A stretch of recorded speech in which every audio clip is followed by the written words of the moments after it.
Frank, very good to see you. It's lovely having you with us. Thank you. How have you been since we last saw you on the touchline at Stamford Bridge? Yeah, good. Less stress, enjoying the family. No, I think it comes with the territory with managing, and especially the stresses of the Premier League, you know, the expectations, etc., in any job.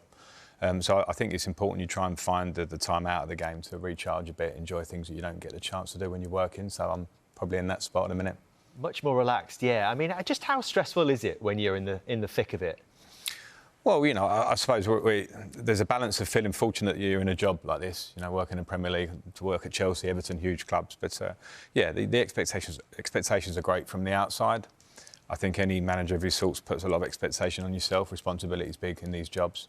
So I think you try and balance it and manage it as you do, but it's not always easy because you want to be the best you can be. So, yeah, as I say, when you're out of a job, that is your time to maybe come away and take a bit of perspective and then realise family, time at home is a real positive of that side. But, of course, Chelsea is a big love, whether you were playing there or managing in two different spells. Have you been keeping a close eye on their progress?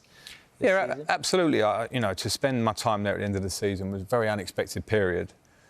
It's a club very close to my heart, clearly, 13 years playing there, and it's a big part of me taking the job from my end. So I sort of was able to see a lot of things that were going on, for good and for bad. The club's in clearly a form of big transition. So I'm definitely paying attention to see where it comes because, you know, with a lot of the connections I have with the club and where you want to see it go.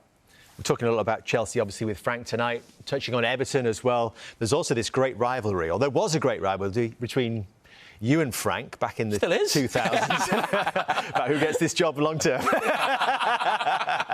Tell us a little bit about that rivalry at the time, Jamie, between Chelsea and Liverpool. It was brilliant. I loved it. And I think when I think back in my own career, probably the games, probably as much as probably derby games and Manchester United that I look back on. And listen, won some, lost some, that's the nature of the game. But I just think of some of the atmospheres, the intensity we played in those games, and they were a far better team than us. There's no that's not the debate tonight for sure.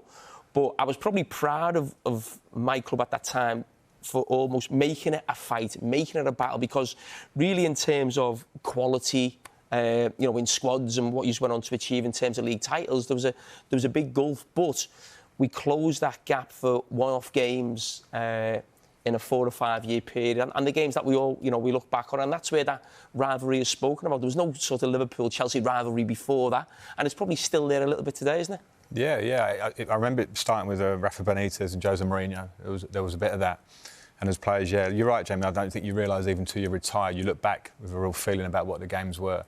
And they certainly closed the gap. Those atmospheres at Anfield, when we used to go there, European nights particularly, were really sort of were a leveller from our point, if we did feel we were anyway superior. And we had a stronger squad, I agree with that.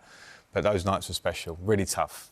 And we seemed to play each other so many times in different competitions in that period. What I thought was interesting is when you talk about that rivalry with Chelsea and Liverpool still going on, you actually took it when you were a manager at Chelsea, didn't you? Yeah, I did. with Jurgen. Yeah, I did.